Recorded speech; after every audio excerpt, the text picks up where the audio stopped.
मैंने कई लोगों को ये कहते हुए सुना है कि मनुष्य जो है भूलों का पिटारा है, मनुष्य जो है गलतियों का पुतला है। और ये सत्य है। भूल भला किससे नहीं होती है, हर एक से होती है, और एक नहीं अनेक भूलें होती हैं। किंतु स्मरण रखिएगा, उन्हीं के वस्त्रों पे कीचड़ लगता है जो कीचड़ साफ करने का प्रयास करते हैं। तो जहां प्रयास वहां भूलें तो होंगी। अब यदि आप कोई नया संकल्प करने जा रहे हैं, कोई बड़ा कार्य करने जा रहे हैं, और आपसे कोई भूल हो जाए तो कोई बात नहीं, पश्चाताप ना करें। अपनी भूल को पहचानें, उसे समझें, उसे सुधारने का प्रयास करें, और सबसे महत्वपूर्ण बात, अपनी भूलों से सीखें। उन्हीं के हाथों से लहू बहता है जो कांटों में छिपे उस पुष्प को निकालने का प्रयास करते हैं। स्मरण रखिए, जिसने जीवन में कभी कोई भूल नहीं की, उसने जीवन में कभी कुछ नया करने का प्रयास ही नहीं किया है। ये भूल आपका सबसे बड़ा शिक्षक है, तो इससे दुखी ना होइए, पश्चाताप ना करें, इस भूल का आदर करना सीखें। फिर देखिए, आप स्वयं को जीवन में और ऊंचा पाएंगे। राधे राधे। ये वृक्ष देख रहे हैं आप, कितना हरा भरा, कितना सुंदर। इसकी शीतल छाया में सुख मिल जाता है। इसकी डालियों पर बैठे पंछी, इनकी वाणी सुनो तो थकान ही निकल जाती। किंतु क्या ये वृक्ष आरंभ से ऐसा ही था? क्या ये सदा ऐसा रहा? नहीं। प्रति वर्ष पतझड़ के निर्मम प्रहार इस पर पड़ते हैं, इसके पत्तों को सुखाते हैं, गिराते हैं, किंतु फिर भी ये वृक्ष अटल खड़ा रहता है। और फिर जब वसंत ऋतु आती है, इन्हें नया जीवन दे जाती है। इन पर पुनः नन्ही नन्ही सी कलियां खिलती हैं। इसने पतझड़ का सामना किया, इसलिए आज ये हरा भरा है। इसने पुराने पत्तों का शोक मनाने के स्थान पर परिवर्तन स्वीकार किया, इसलिए आज हमें यह सुख बांट सकता है। स्मरण रखिएगा, अत्यंत महत्वपूर्ण बात, परिवर्तन और पीड़ा, ये संसार के सबसे महान सत्य है। जिसने इन्हें स्वीकार कर लिया, मानो वो धन्य हो गया। राधे राधे। आइए, आप सबका स्वागत है। हमारे आसपास ऐसे कई लोग होते हैं जिनमें प्रबल वाक चातुर्य होता है, जो अपने मीठे शब्दों से सबको बांध लेते हैं, और इसीलिए वो आकर्षण का केंद्र भी बन जाते हैं। अब हमारे आसपास ऐसे भी कुछ लोग होते हैं जिनके शब्द हमें चुभते हैं, जिनकी दृष्टि से हम सदैव बचकर निकलना चाहते हैं, है ना? ये शब्द अत्यंत शक्तिशाली होते हैं। यदि ये शब्द नव प्राण फूंक सकते हैं, तो ये शब्द प्राण ले भी सकते हैं। जैसे एक शब्द मंत्र बनकर जीवन तार देता है, वही कोई दूसरा अपशब्द हमें दुख दे देता है, हमारे मन में क्रोध को जगाता है। क्यों? कि हमारे वचन अमूल्य है, ये हमारे शब्द ये ब्रह्म है। तो सोच समझकर मन के तुला में अच्छे से तोल कर इन शब्दों को मुख से निकालिएगा, क्योंकि इन्हीं शब्दों से आरंभ है और इन्हीं शब्दों पे अंत। राधे राधे। सोचिए, मैं क्या कर रहा हूं? मैं स्नान करने का प्रयास कर रहा हूं। इस सरोवर में मैं अपना प्रतिबिंब देख पा रहा हूं। अब यदि मैं अपने मन में ये विचार लाऊं कि मेरे प्रतिबिंब का स्नान करना, इसका अर्थ है मेरे शरीर का स्नान करना, तो क्या ये उचित होगा? क्या ऐसा होता है? नहीं, कदापि नहीं, क्योंकि आपका शरीर आपके वश में। जब तक आप अपना शरीर नहीं भिगाओगे तब तक आपका प्रतिबिंब नहीं भीगेगा। अब आप सोच रहे होंगे कि मैं ऐसी व्यर्थ की बातें कर ही क्यों रहा, क्योंकि इन बातों का नाता है हमारे जीवन में हमारे अनुभव से। हमारे जीवन में ये अनुभव अत्यंत महत्वपूर्ण होते हैं। कुछ लोग ऐसे होते हैं जो संकटों का सामना नहीं करना चाहते, कठिन परिस्थितियों का सामना नहीं करना चाहते, उनसे दूर भागते हैं और साथ ही ये आशा भी करते हैं कि बड़े से बड़े संकट का सामना करने का उनमें अनुभव स्वयं ही आ जाए, वो साहस अपने आप आ जाए। किंतु ऐसा नहीं है, इसलिए संकटों का सामना करें, ना कि उनसे दूर भागे, क्योंकि यह अनुभव बैठे बिठाए तो नहीं आता। इसके लिए आपको उस मार्ग पे चलना होगा जहां संकट है, चुनौतियां हैं, कठिन परिस्थिति है, और इस मार्ग पर निडरता से चलना होगा, इनका सामना करना होगा। फिर देखिए, इस मार्ग में आपकी शक्ति, आपका साहस आपकी प्रतीक्षा कर रहे हैं। राधे राधे। ये मोती देख रहे हैं, शुभ्र, श्वेत, ओजस्वी, और इसे ऐसा ही बनाए रखने के लिए हम क्या कुछ नहीं करते। इसे ऐसे किसी मखमल के वस्त्र में लपेट देते हैं, किसी पिटारे में अच्छे से बंद करके रखते हैं। क्यों? ताकि इस पर खरोच ना आए, ताकि ये मोती टूटे ना, क्योंकि ये अनमोल है। उसी प्रकार है ये दूध फटे ना, इसलिए हम इसे गर्म करके रखते हैं। ग्रीष्म ऋतु में हम इसे शीतल जल में रखते हैं, क्योंकि ये अनमोल है। ये दोनों अनमोल है और इसलिए हम इसे सहेज कर रखते हैं। दूध हमारे तन को और पुष्ट करता है, उसी तन की सुंदरता बढ़ाते हैं ये मोती। अब मोती और दूध की ही भांति होते हैं हमारे अपनों के मन, इन्हें भी हमें सहेज कर रखना चाहिए, इनकी रक्षा भी हमें करनी चाहिए।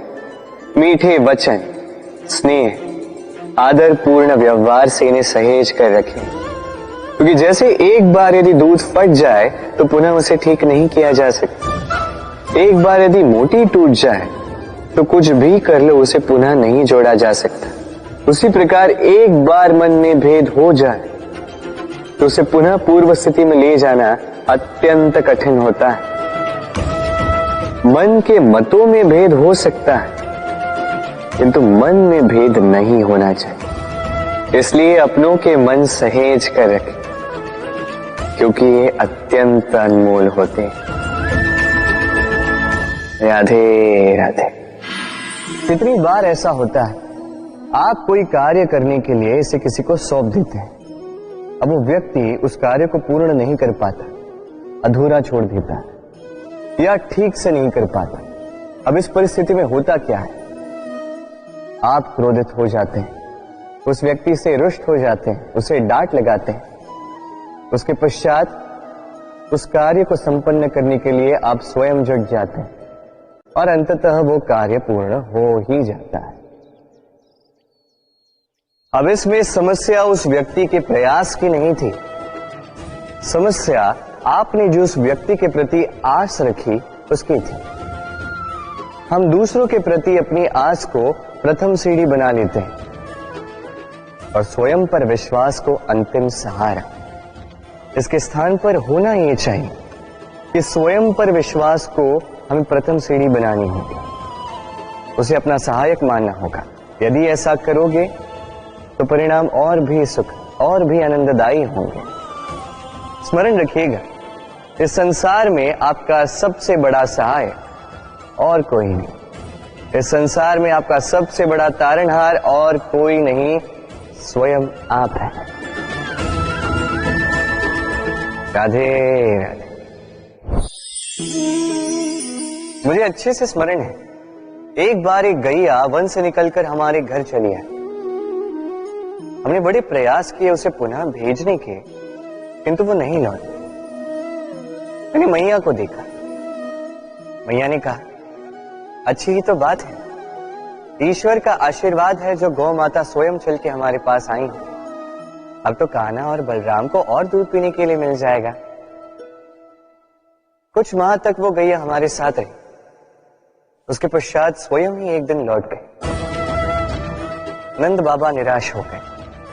मैंने मैया को देखा। मैया ने कहा, अच्छा ही तो है, अब गोबर उठाने का श्रम नहीं करना होगा। उस दिन मैंने जो सीखा आज आप भी सीख लीजिए कि समस्या परिस्थिति में नहीं, मनस्थिति में होती है। सकारात्मक दृष्टिकोण से हर समस्या को देखिए तो सही, हर समस्या में आपको उसका हल स्वयं मिल जाएगा और कुछ रहेगा तो केवल और केवल आनंद। आइए इसी आनंद के साथ कहें, राधे राधे। चलिए आपसे एक प्रश्न करता हूं, सबसे स्वादिष्ट फल कौन सा है? अब कोई कहेगा आम, तो कोई कहेगा सीताफल, कोई कहेगा अमरूद, और क्यों नहीं, अब प्रत्येक व्यक्ति की अपनी अपनी रुचि है, अपना अपना स्वाद है। कोई ये भी कह सकता है कि भाग्य से जो भी फल मिले वही सबसे अच्छा। अब रुचि चाहे जो भी हो, जैसी भी हो, सबसे मीठा फल वही जो परिश्रम के पश्चात प्राप्त हो। अब देखिए, तिनका तिनका जोड़कर, पाई पाई जमाकर अपनी स्वयं की एक कुटिया बनाना, उसमें रहना, वाह, इसका आनंद ही कुछ और है। और इसके समक्ष बड़े बड़े महलों का सुख फीका पड़ जाता है। ऐसा क्यों होता है? इसका उत्तर बड़ा ही सीधा साधा है। जब आप परिश्रम करते हैं, मानसिक परिश्रम करते हैं, शारीरिक परिश्रम करते हैं, अपना सारा समय उसमें निवेश करते हैं, निरंतर प्रयास करते हैं, उसके पश्चात आपको यह फल मिलता है, तो इस फल का मूल्य तो आप जानते ही हैं। स्मरण रखिएगा, परिश्रम अमूल्य है, इसलिए इससे मिला फल भी अतुल्य है। तो परिश्रम करते जाइए, निरंतर प्रयास करते जाइए, इस फल को प्राप्त करते जाइए, अपने इस जीवन में इस सफलता को प्राप्त करते जाइए। और मेरे साथ प्रेम से कहिए, राधे राधे। लोग कहते हैं संगठन में बहुत शक्ति होती है, और सत्य कहते हैं। अब देखिए, एक उंगली और एक मुट्ठी के बल में कितना अंतर है हम सभी जानते हैं, किंतु एक उंगली आपको उचित मार्ग दिखा सकती है, मुट्ठी मार्ग अवरुद्ध कर सकती है। इसलिए यह जानना अत्यंत महत्वपूर्ण है कि संगठन और भीड़ में क्या अंतर है, इसे पहले पहचान। संगठन वो जहां आपका अपना व्यक्तित्व, अपनी पहचान, केवल शक्ति पाने के लिए भीड़ का भाग बन जाना ठीक नहीं, क्योंकि ये भीड़ भले ही आपको शक्ति दे, किंतु आपसे आपकी पहचान छीन लेती है। इसलिए संगठन में रहिए, किंतु अपने व्यक्तित्व को, अपनी पहचान को, इसे कभी मत खोइएगा।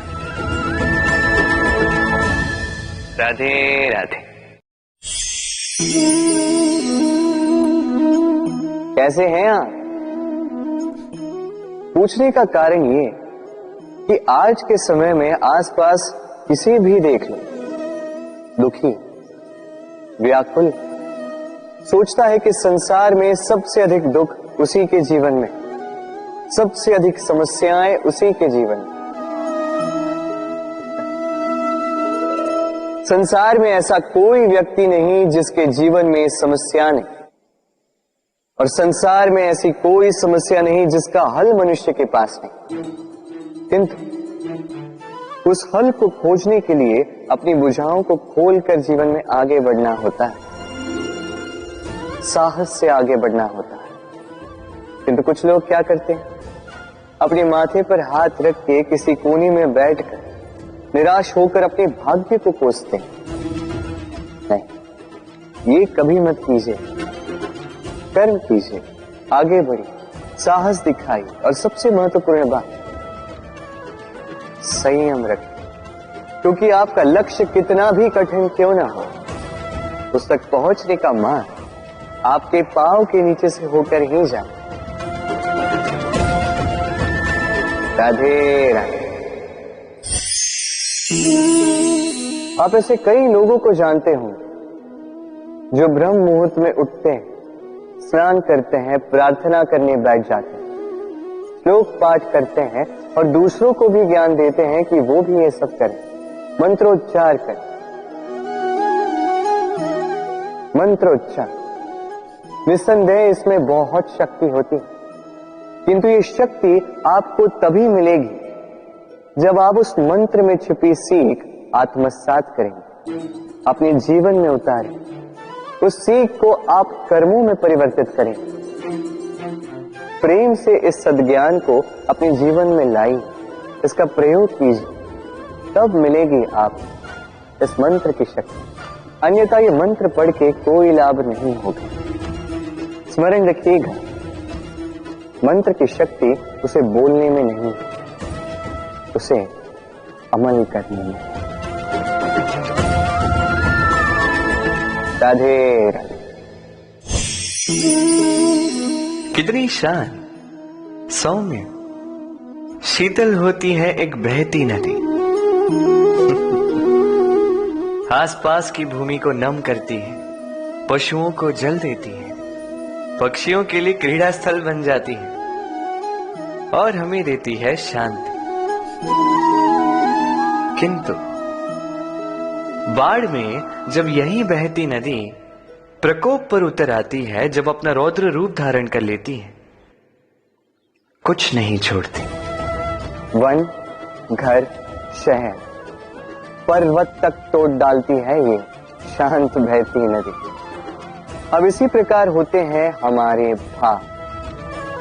जब तक शांत है, जब तक नियंत्रण में, तब तक सदा आपको सुख देंगे, किंतु यदि ये अनियंत्रित होकर बाहर निकले, सर्वस्व का अंत कर देते हैं। इसलिए भावनाओं के नियंत्रण में नहीं, भावनाओं को नियंत्रण में करना सीखें।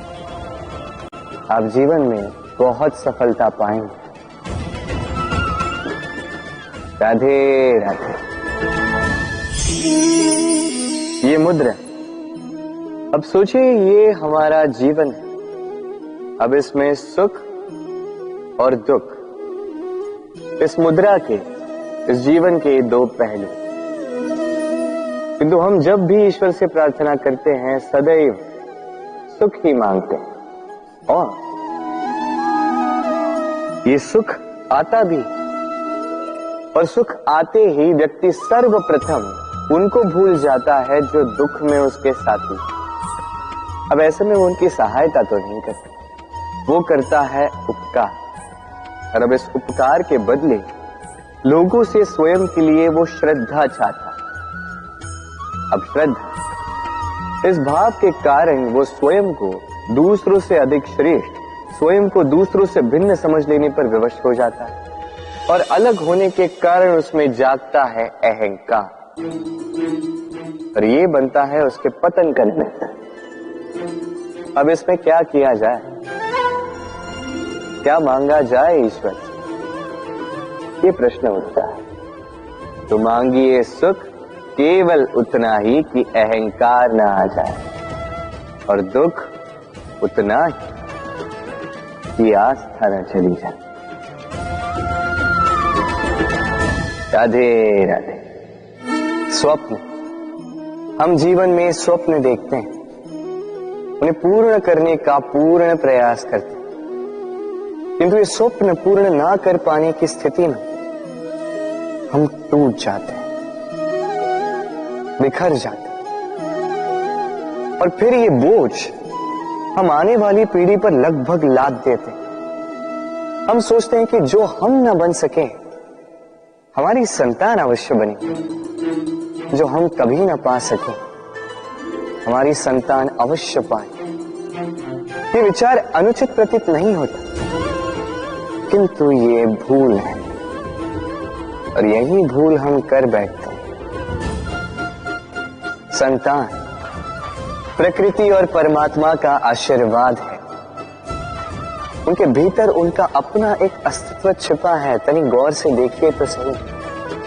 आपने केवल उस संतान को जन्म दिया है, उसका जीवन आपका नहीं है। इसलिए अपने संतान के साथ रहिए, समय व्यतीत कीजिए, उन्हें प्रेम दीजिए, भरपूर प्रेरणा दीजिए, किंतु प्रेरणा दीजिए उसका अपना स्वयं का अस्तित्व बनाने, उसके स्वयं के स्वप्न पूर्ण करने की, ना कि अपने अधूरे स्वप्न पूर्ण करने। उनके अस्तित्व को निखर कर उठने दीजिए। राधे राधे।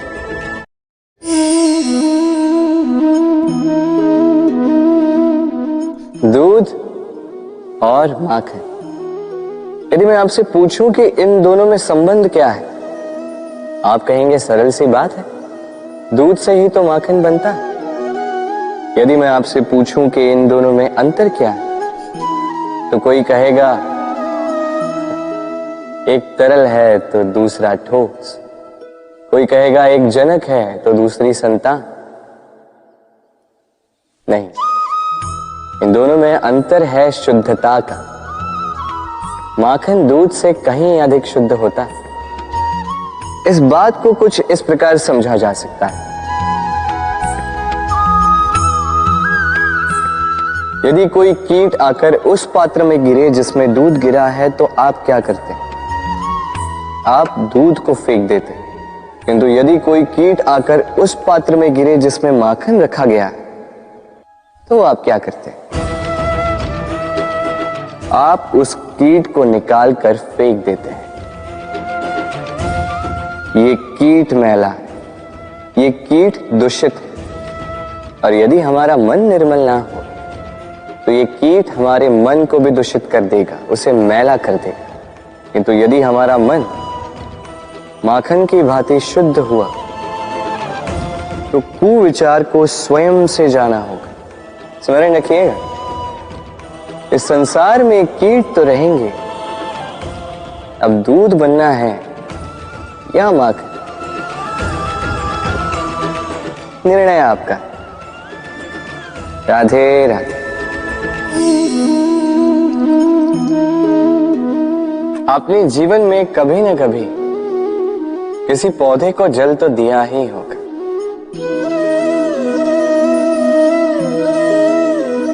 कभी मन में ये प्रश्न नहीं आया कि हम पौधे के पत्तों को, पुष्पों को, डालियों को,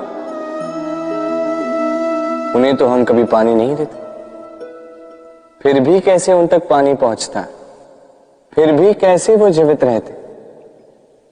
आप कहेंगे सरल सी बात है, ये कैसा प्रश्न पूछ रहे हैं?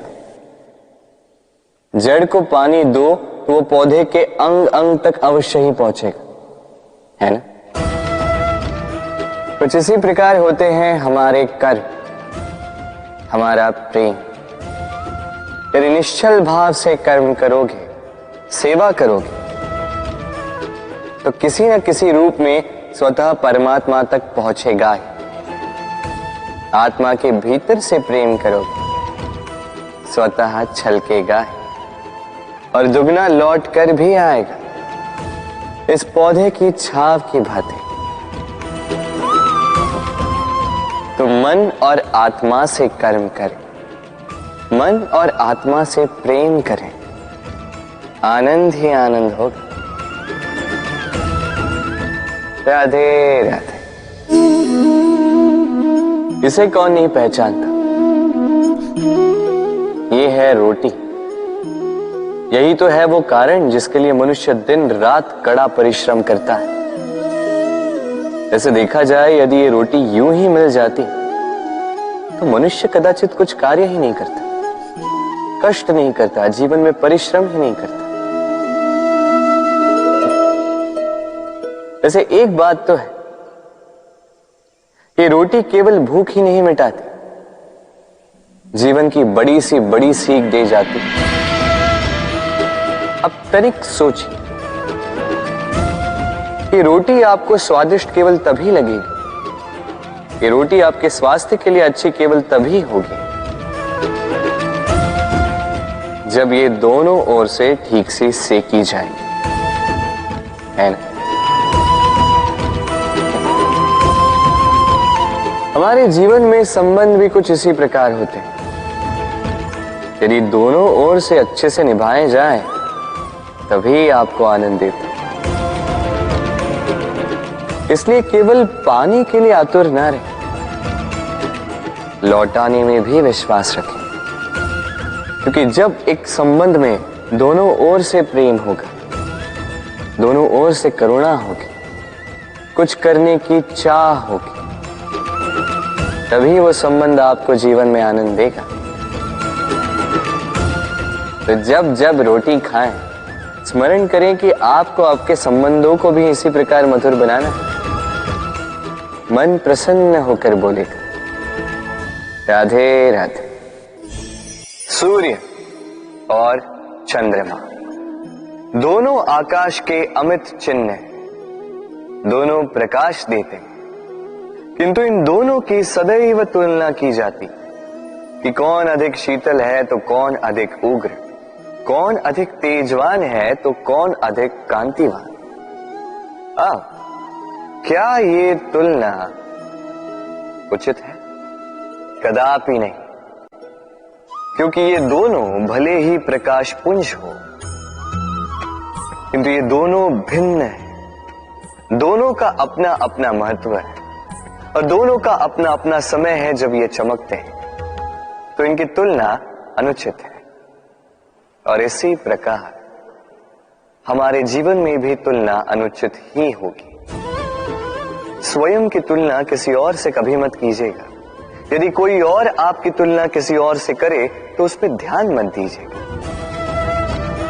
क्योंकि इस तुलना से स्वयं को हीन समझ लेना आपके हित में नहीं, ये आपके लिए लाभदायक नहीं। बस प्रयास करते रहिए, स्वयं को निखारते रहिए और सही समय की प्रतीक्षा कीजिए, क्योंकि सही समय आने पर ये आपके गुण, आपकी महत्ता बढ़ाएंगे। राधे राधे। जीवन में सभी महान बनना चाहते हैं, सभी बड़ा बनना चाहते हैं, किंतु बड़ा बनते कैसे हैं?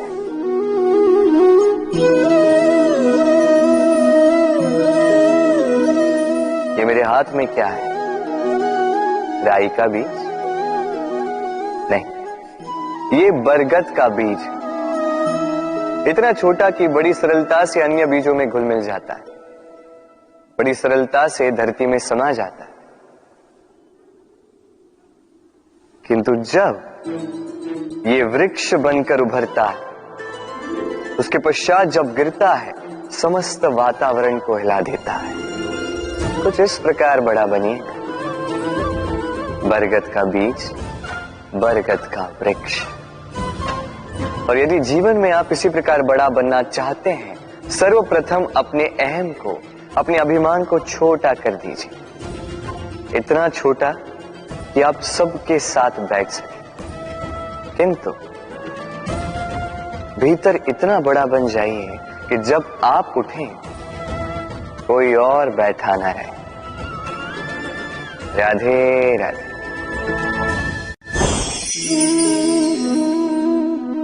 जीवन में जब भी किसी समस्या का हल हम खोज नहीं पाते, तब हम क्या करते हैं? हम जाते हैं ईश्वर के पास, सहायता की प्रार्थना करते हैं, मार्ग पूछते हैं, है ना? किंतु क्या कभी आपने ये सोचा है कि किसी पत्थर को ईश्वर की मूर्ति बनने के लिए भी कितना परिश्रम करना पड़ता है? कितनी बार हथौड़ों की मार सहनी पड़ती है, छेनी के घाव सहने पड़ते हैं, तब जाकर हमारे समक्ष वो भगवान के रूप में प्रकट होता है। तो जीवन में ऐसी छोटी छोटी बातें ईश्वर से मांगने में अपना समय नष्ट ना करें। प्रयास कीजिए, पुरुषार्थ कीजिए, संघर्ष कीजिए, सब मिलेगा। बस एक महत्वपूर्ण बात स्मरण रखिएगा, बिना परिश्रम के कोई भी महान नहीं बनता। भगवान की मूर्ति भेंगी। राधे राधे। तितली आकाश में सैर करती, सुंदर फूलों का रसवादन करती, उन्मुक्त घूमती, किंतु इस पर भी संकट कम नहीं। जैसे कि पतंग, जंतु ये इसे अपना आहार बना लेते, इनसे इसे सावधान रहना पड़ता है। सत्य तो ये कि तितलियां अधिक सुरक्षित तब होती हैं जब इनके पंख निकले हुए नहीं होते, जब वो अपने खोल में होती है, जब ना किसी की दृष्टि उन पर पड़ती है, ना किसी शत्रु को उसकी घात लगती है, किंतु तब ये बंद होती, अविचल निश्चल होती। ये संसार देखने के लिए, ये सुंदर आकाश पाने के लिए उसे अपनी सुरक्षा क्षेत्र से बाहर आना ही पड़ता। और यही जीवन का नियम मनुष्यों के साथ भी यही होता है। यदि मनुष्य विश्राम और सुरक्षा इनके बंधन ना तोड़े तो वो जीवित तो रहे, किंतु जीवन जी नहीं पाए।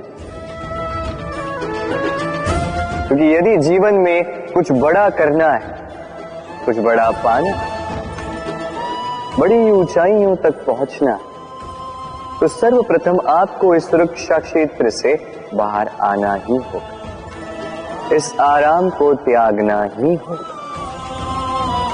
तब आपको सफलता मिलेगी और तब आप इन तितलियों की भांति इस आकाश में सैर कर सकते हैं। राधे राधे। दीपक, इस दीपक को प्रज्वलित करने में किसकी आवश्यकता होती है? बाती, घी, चिंगारी, बस नहीं। वास्तविक सत्य तो यह है कि इसको प्रज्वलित करने में वायु का भी योगदान होता है। वायु जो न केवल हमें प्राण देती है, इस अग्नि को भी प्रज्वलित करने में सहायता करती है। अब देखिए,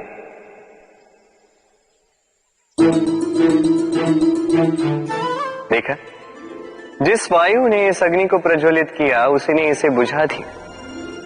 बस उस वायु की गति तनिक अधिक थी, है ना? अर्थात प्रत्येक भाव का, हर वेग की एक सीमा होती है जिसे लांघना नहीं चाहिए। उस सीमा को सदैव स्मरण रखना चाहिए। अब कभी कभी जिनसे हम प्रेम करते हैं, उनकी सहायता करते करते करते करते हम उन्हें दुर्बल बना देते हैं। ये कभी नहीं होना चाहिए। जिनसे आप प्रेम करते हैं उनकी इतनी ही सहायता कीजिए कि वो उनके लिए प्रेरणा बन सके, अन्यथा ये सहायता नहीं होगी, ये उनके लिए शस्त्र बन जाएगा। राधे राधे। मनुष्य में एक छोटी सी समस्या है, वो कभी स्वयं की निंदा सुन नहीं पाता। यदि कोई उसके विषय में कुछ बुरा कहे, सह नहीं पाता। सदैव भयभीत रहता है कि ये जो चार लोग हैं कहीं मेरे विषय में बुरा ना सोचे। और यदि उसे पता लग जाए कि कोई उसके पीठ पीछे उसकी बुराई कर रहा है तो दुखी हो जाता। अब क्या इस कारण से स्वयं को दुखी कर लेना उचित है? कदापि नहीं। क्योंकि सबसे पहली बात जो आपको स्मरण रखनी है, यदि कोई आपकी पीठ पीछे बुराई करता है वो पहले ही आपसे 2 कदम पीछे है ना। ईर्ष्यावश आपके विषय में सारी बातें कर सकता है, किंतु यदि ऐसा नहीं, यदि वो सत्य कह रहे हैं तो सर्वप्रथम अपनी भूलों को समझे, उस सत्य को समझे और निकाल फेंके इन अवगुणों को, और फिर देखिए आप उनसे 2 कदम और आगे बढ़े। क्योंकि ये जीवन रथ ये आगे देखकर चलाया जाता है, पीछे देखकर नहीं। तो ये पीछे देखना छोड़, जो वर्तमान है इसे देखें, इसे जी। जो भविष्य है, जो आपका लक्ष्य है, उसे साथ और मेरे साथ प्रेम से कहिए राधे राधे। हम में से ऐसे कितने हैं जो भय से भयभीत होते हैं, कोई भी बड़ा कार्य करने से पूर्व थोड़े असंतुलित होते हैं। लगभग सभी, है ना? प्रत्येक व्यक्ति के मन में यह भय जागता ही। अरे इसका अर्थ मेरे विचार से यह है कि भय, ये भाव बुरा नहीं, क्योंकि यदि यह भाव बुरा होता तो क्या ईश्वर इस भाव को सभी प्राणियों में देते?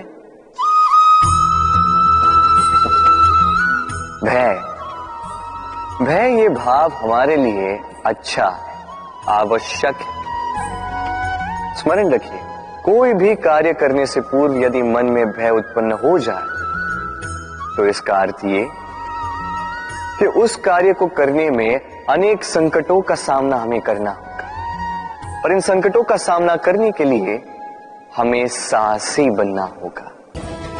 बस इतनी सरल सी बात। मन में साहस जगाकर चलिए इस भय की यात्रा, क्योंकि ये भय ही है जो आपको अपने लक्ष्य को पाने की प्रेरणा देगा, आपको शक्ति देगा। तो इस भय से भयभीत मत होइएगा, इस भय को साधिए और मेरे साथ प्रेम से कहिए राधे राधे। मछली जल की रानी कहते हैं इसे, धाराओं के बीच जीने वाली।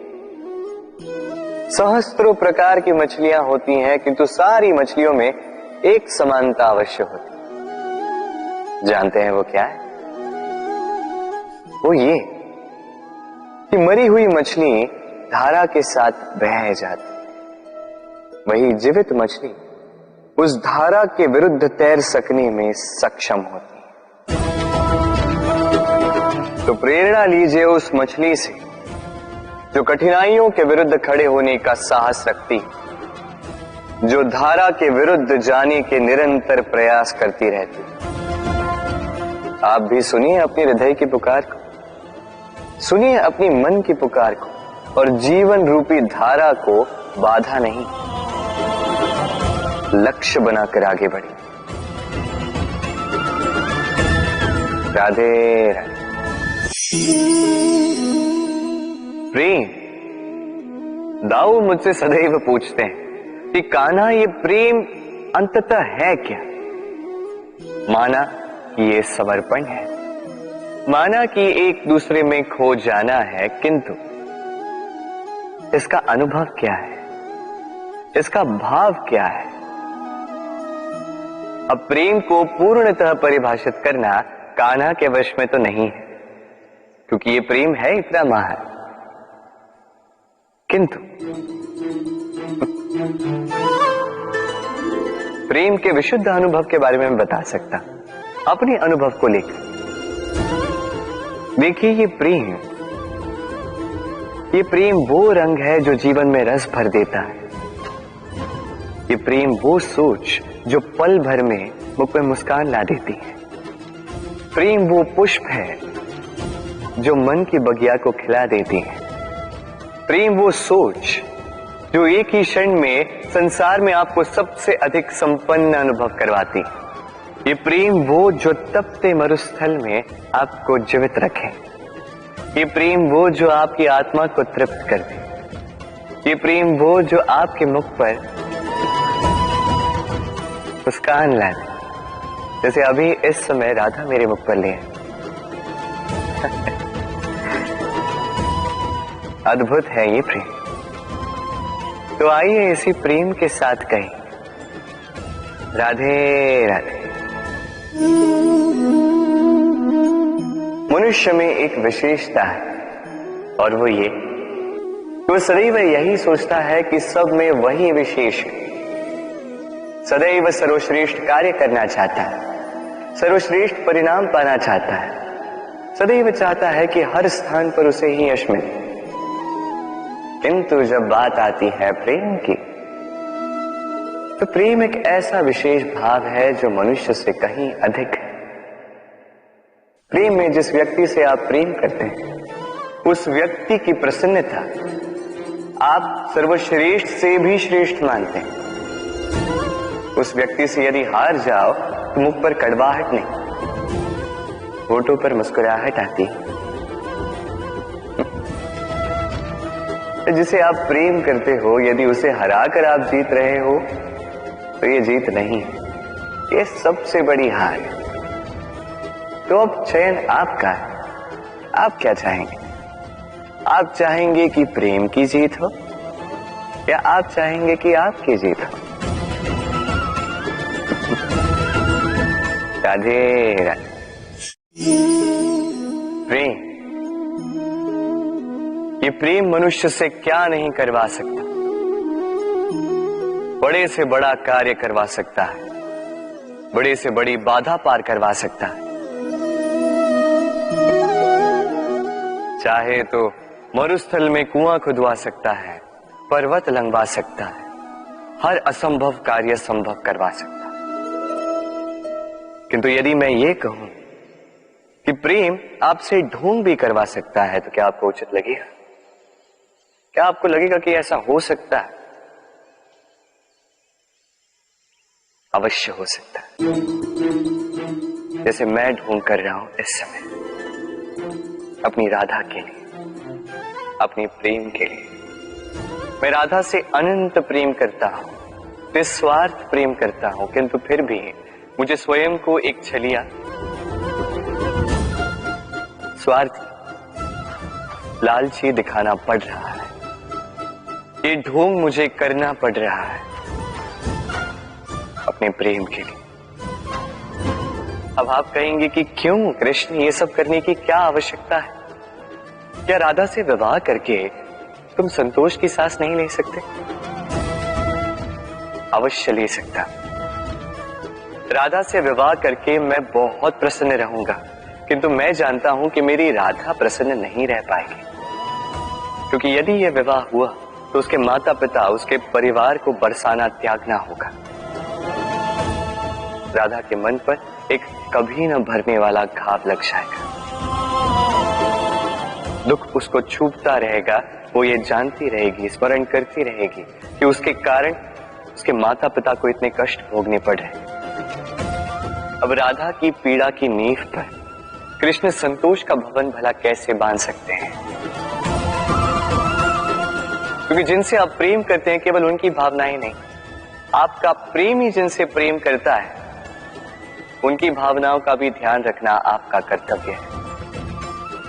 और कभी कभी अपने प्रेम को ऊंचा उठते हुए देखने के लिए आपको स्वयं को गिरते हुए दिखाना होगा। यही कुछ कार्य है जो आपको अपने प्रेम के लिए करने पड़ते हैं। राधे राधे। ईश्वर, जब भी हम ईश्वर को स्मरण करते हैं, ईश्वर से ये अवश्य मांगते हैं कि हम सदा स्वस्थ रहें, इन संकटों से, इन कठिनाइयों से हम सदा दूर रहें। किंतु ये बहुत बड़ी भूल। अब आप सोच रहे होंगे कि मैं क्या बातें कर रहा हूं। भला ईश्वर से संकटों से दूर रहने की कामना करना ये भूल कैसे हुई? क्योंकि ये संकट, ये कठिनाई जिनसे हम दूर भागते हैं, जो संकट कुछ ही समय के लिए आता है और फिर जाने के पश्चात आपको अपने सगों, आपके हितैषी, आपके मित्रों की परख करवा देता है, आपकी सोई हुई समझ जगाता है, आपको और भी बलवान बना देता है। ये संकट जिससे हम दूर भाग रहे हैं, यदि हम इन संकटों का सामना करना सीख जाए, इस अनुभव से सीखना आत्मसात कर, ये जीवन और भी अधिक आनंदमय हो जाएगा। तो अब से जब भी ईश्वर को स्मरण करें, संकटों से दूर रहना नहीं, संकटों का सामना करने की शक्ति मांगे, स्वप्न देखें और निडरता से उसकी ओर बढ़े। ये स्वप्न अवश्य सच हो। राधे राधे। आपने ऐसे कई लोगों को देखा होगा जिन्होंने संसार ही त्याग दिया, अपना घर दार हर संबंध छोड़ दिया, निकल पड़े केवल ईश्वर की खोज में। ध्यान करके सेवा की, किंतु फिर भी उन्हें कभी ईश्वर नहीं मिले। उल्टा असंतोष और बढ़ गया। क्यों होता है ऐसा? एक महत्वपूर्ण बात स्मरण रखिएगा, ईश्वर ही आनंद है। ध्यान का अर्थ है मन में इस आनंद को जगाना, और सेवा का अर्थ है इस आनंद को सब में बांटना। तो यदि इस मन में आनंद को जगाओगे और इसे सब में बांटोगे, तो ईश्वर रूपी आनंद आपको अवश्य मिलेगा। राधे राधे। ये संसार, इस संसार के अंत का, इसके विनाश का प्रारंभ कैसे होता है? किसी योग से, किसी भयानक असुर के आगमन से, या प्रकृति के रूठ जाने से? नहीं, इस संसार के विनाश का प्रारंभ होता है मैं से। ये मैं हूं, ये तुम हो, ये मैंने किया है, ये तुमने किया है, ये मेरा है, ये तुम्हारा है, आदि इत्यादि। ये भाव जब मन में घर कर लेता है, सर्वप्रथम घर बंटता है, फिर बस्ती, फिर प्राण, और फिर देह, और अंत में समस्त संसार बंट जाता है। और ये बंटवारा कहीं न कहीं मन मोटाव कर ही देता है। अब ऐसे में क्या किया जाए? कैसे बचा जाए इस नाश से? कैसे दूर हुआ जाए इस विनाश से? उत्तर एक ही है, करुणा। एक दूसरे की आवश्यकताओं को समझे, एक दूसरे की समस्याओं को समझे, एक दूसरे के दुख में साथी बने, एक दूसरे के सुख में भागी बने। और अंत में जब ये मैं हम में परिवर्तित होगा, तब ये विनाश स्वयं ही दूर होता जाएगा। तो इस हम में विश्वास रखें और मेरे साथ प्रेम से कहें, राधे राधे। वर्षा में कई बार आपने इंद्रधनुष देखा होगा, सतरंगा, मन भाव। पहला प्रश्न, ये इंद्रधनुष बनता कैसे? होता यूं है कि जब वर्षा की बूंदों से प्रकाश होकर निकलता है, तब वो अपने वास्तविक 7 रंगों में विघटित हो जाता है, और तब हम इस इंद्रधनुष को देख पाते हैं। दूसरा प्रश्न, ये इंद्रधनुष वर्षा की बूंदों से ही क्यों बनता है? कारण है शुद्धता। वर्षा की बूंदें शुद्ध होती हैं, आकाश से धरती की ओर गिरती हैं, किंतु स्वयं के लिए नहीं, धरती की प्यास बुझाने के लिए। और इसीलिए तो प्रकाश जैसी वेगवान तरंगों को विघटित कर जाती है, उसकी वास्तविकता सामने लाती है। यदि आप भी शुद्ध मन से परोपकार करोगे, औरों के लिए जियोगे, तो विश्वास कीजिए, कोई आपको छल नहीं पाएगा। बड़े से बड़ा प्रहार टूट जाएगा यदि आपके मन में प्रेम की शुद्धता है। राधे राधे।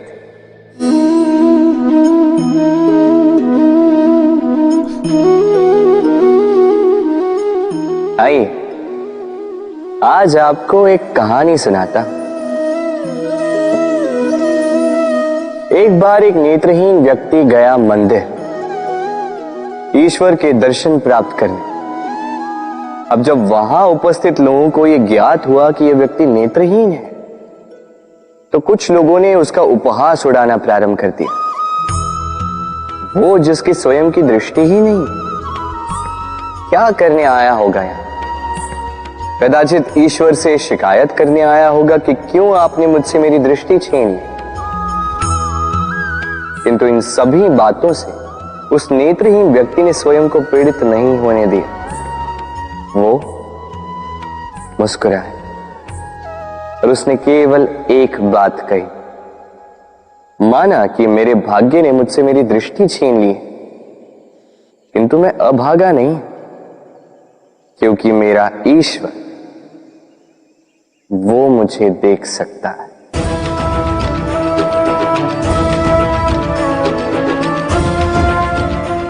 स्मरण रखिएगा, दृष्टि नहीं दृष्टिकोण आवश्यक है। यदि आपका दृष्टिकोण शुभ हो तो अशुभ में भी शुभ स्वयं दिखने लगता है और मन प्रसन्न होकर कहता है, राधे राधे। कभी कभी कोई हमें छोटा कह दे, हमारे बारे में नीची बात कह दे, हमें अच्छा नहीं लगता, हम उसे अपमान समझ लेते, कभी निराश हो जाते हैं, अस्वस्थ हो जाते हैं, किंतु इसकी कोई आवश्यकता नहीं। अब मुझे ही देख लीजिए, कोई मुझे मुरलीधर कहता है तो कोई मुझे छलिया, कोई मुझे नंद का आनंद कहता तो कोई मुझे माखन चोर। अब बताइए, क्या मेरे नाम के आगे चोर लगा देने से आपका प्रेम मेरे लिए कम हुआ? यही तो मैं समझाना चाहता। किसी के कुछ कह देने से उस प्रेम को कोई हानि नहीं, क्योंकि आपका प्रेम मेरे प्रति मेरे स्वभाव के कारण, मेरे कर्मों के कारण, मेरे व्यक्तित्व के कारण। इसलिए स्मरण रखिए, जीवन में केवल कर्म पे ध्यान रखिए, ना कि उस नाम पे जो लोगों ने आपको दिया, क्योंकि ये कर्म यही महत्वपूर्ण है, व्यर्थ तो ये नाम है। राधे राधे। यदि हमारे जीवन में ये कला ही ना हो तो हमारा जीवन निरस हो जाएगा। अब यदि मैं आपसे पूछूं कि सबसे बड़ी कला कौन सी है, तो कोई कहेगा चित्रकला, क्योंकि वो उसके मन को आनंद देता है। कोई कहेगा युद्ध कला, क्योंकि उसमें विजय प्राप्त होती है। कोई कहेगा भवन निर्माण करने की कला, क्योंकि उसमें छत मिलती है। कोई कहेगा संगीत कला, कोई कहेगा नृत्य कला, कोई कहेगा अभिनय कला, आदि इत्यादि। किंतु इस बात पर विवाद करना अनुचित है, हो ही नहीं सकता, क्योंकि प्रत्येक व्यक्ति की अपनी भिन्न भिन्न सोच, अपना भिन्न भिन्न दृष्टिकोण। बस एक बात है, एक विशेष बात जो हर कला में पाई जाती है, मन को प्रभावित करने का गुण।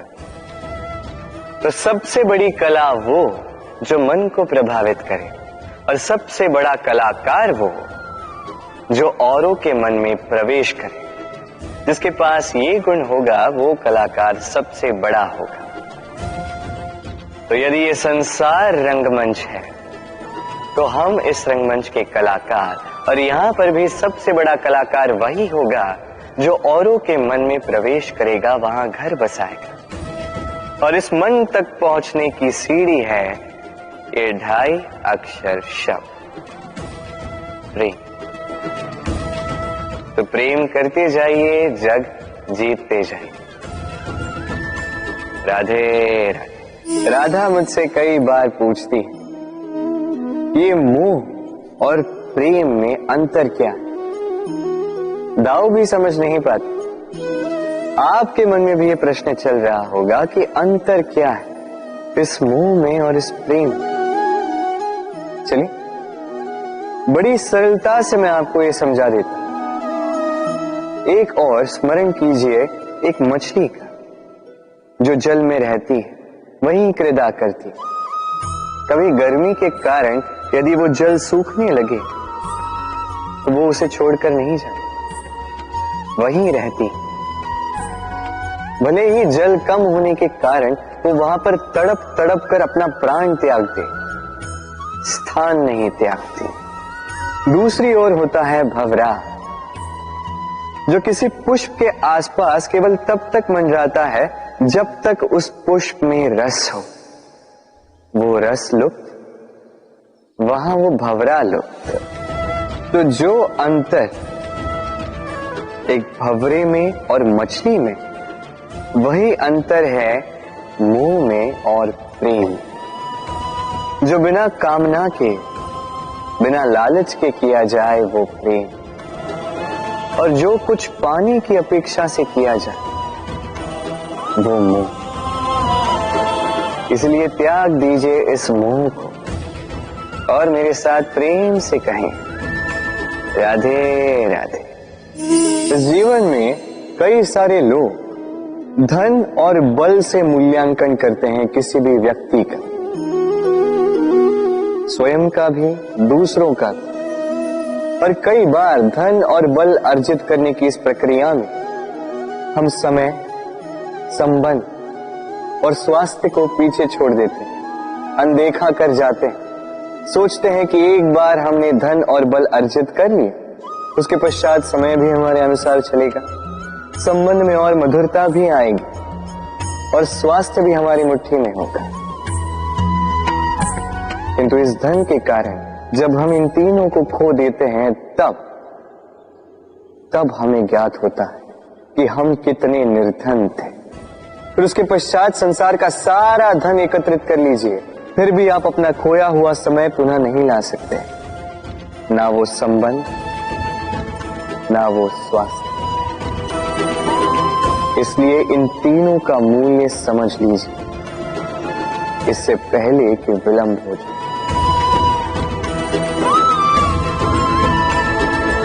राधे राधे। बड़ी ऊंचाइयों पर पहुंचने के लिए हमें किसकी आवश्यकता होती है? अब इसका उत्तर बड़ा ही सरल है, सीढ़ियों की। अब इसमें एक गूढ़ रहस्य छिपा है। हम जब तेजी से सीढ़ियों पर चढ़ते हैं, यदि किसी को पीछे छोड़ दे तो क्या उसे देखकर हम उसे हीन समझ लेते हैं? क्या उसे हीन दृष्टि से देखते हैं? यदि किसी को धक्का देकर हम आगे बढ़े तो क्या उसे देखकर उसका उपहास बनाते हैं? यदि आपका उत्तर हाँ है तो ये बहुत बड़ी भूल। आप सीढ़ियों में जिनसे भी मिले मधुर संबंध बनाए रखिए, स्नेहपूर्वक व्यवहार रखिएगा, विनम्र रहिएगा, क्योंकि जिस सीढ़ी से आप चढ़ रहे हैं, स्मरण रखिएगा, उसी सीढ़ी से पुनः आपको नीचे भी उतरना है। यदि ये सीढ़ी ही ना रही तो अपनी विजय का उत्सव अवश्य मनाइए, किंतु जो पीछे छूट जाए उसका उपहास कभी मत बनाइए। राधे राधे। जीवन है तो लक्ष्य तो होंगे, यदि लक्ष्य है तो मार्ग तो होंगे, यदि मार्ग है तो बाधाएं तो आएंगी। और इसी पर निर्धारित है कि हम जीवन में सफल होंगे या असफल, यश के भागी होंगे या तिरस्कार के। मान लीजिए आपको एक कार्य करना, आपको पर्वत पर चढ़ना। अब मार्ग के फिसलन आपको कई बार गिराए, चट्टाने आपको कई बार चोट दें। अब ऐसे में करेंगे क्या? सामान्य व्यक्ति चुनता है प्रतिकार, उस पर्वत को ही नष्ट कर देने का विचार करता है, उसकी नींव को ही खोद देने का विचार करता है। किंतु पर्वत को तो कोई नष्ट ना कर पाए, तो असफलता के साथ साथ अपयश का भी भागी बन जाता है। दूसरा मार्ग है परिवर्तन। यदि आप उस पर्वत को खोदने के स्थान पर उस पर सीढ़ियां बना दें, तो आप भी उस पर्वत पर चढ़ सकते हैं, कोई और भी उस पर्वत पर चढ़ सकता है, आने वाली पीढ़ी भी उस पर चढ़ सकती है, और यही आने वाली पीढ़ी सदा आपका यश गाएगी। इसलिए जीवन में प्रतिकार नहीं, परिवर्तन चुन, बदला नहीं, बदलाव चुन। आपकी ये बाधा आपकी मित्र बन जाएगी। राधे राधे। संसार में सबसे अधिक पवित्र माना जाता है गंगा जल को। कभी सोचा है क्यों?